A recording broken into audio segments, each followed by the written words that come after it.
আসসালামু আলাইকুম প্রিয় বন্ধুরা। আর কৃষক ভাইয়ের বলে যে কৃষক ভাই সারা দুনিয়া হচ্ছে হাহাকার লেগে গেছে, ধানের বেতন পাওয়া যায় না, দুধ পাওয়া যায়, ধানের বেতনের দাম বেশি। যে আমি এক কৃষক ভাই ধানের বেতন নিয়ে এসে তার বগলে যাবো, তার সাথে কিছু কথা বলবো, নিশ্চয় আপনাদের ভালো লাগবো।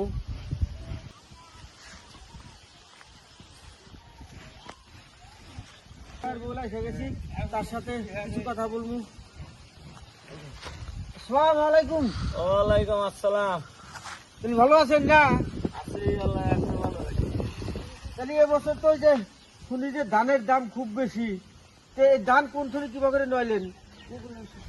ধানের দাম 1000 টাকা করে দাম তো নয়ছি শিলিগুড়ি থেকে, আঙ্গুরি এনে তো আরো বেশি দাম। বিলেসি বেড়া সোনা মহি চাপর আঙ্গুর ধুবড়ি ডিস্ট্রিক্টে ধান নাই নাকি?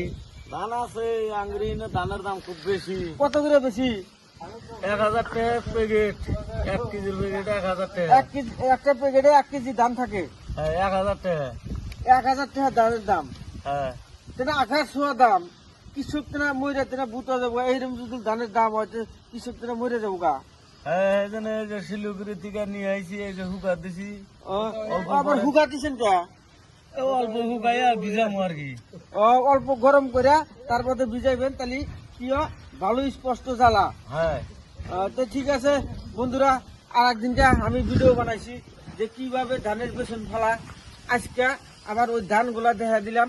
এই ধানটা ওই সুগান মাটির মধ্যে বা কিছু কেদর মাটির মধ্যে এই ধানগুলা ফালাইলি গেলা বড় বড় বেসনা ওটা গাড়ে, ওটাও পর্যায়ক্রমে দেখামু, নিশ্চয় ভালো লাগবো। কেমন যে কৃষকের যে হাহাকার তার কিছু নিদর্শন দেখাইলাম। তে ভিডিওটা বেশি বেশি করে ভালো লাগলে গেলা লাইক করবেন, কমেন্ট করবেন, শেয়ার করবেন, মানুষের দেখার জন্য সুবিধা করে দিবেন। ধন্যবাদ।